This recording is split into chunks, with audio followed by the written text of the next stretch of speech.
第1085章阳火。噗嗤，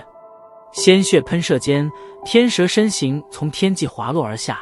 脚掌噔噔的在地面连踏了10几步后，方才逐渐的稳住，干枯的脸庞上涌上一股苍白之色。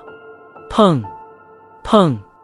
在天蛇身形被震退时，那一众冰河谷精锐弟子也是如遭重击般的倒飞而出，然后尽数瘫倒在地，不知死活。在场的唯有那3名白衣老者方才能够勉强稳住，但一张脸庞也是在此刻被一股惊骇所笼罩。没想到凝聚了他们所有人之力的大阵，居然在面前这人手中连一回合都是撑不下来。斗尊强者果然不是依靠数量便是能够战胜的。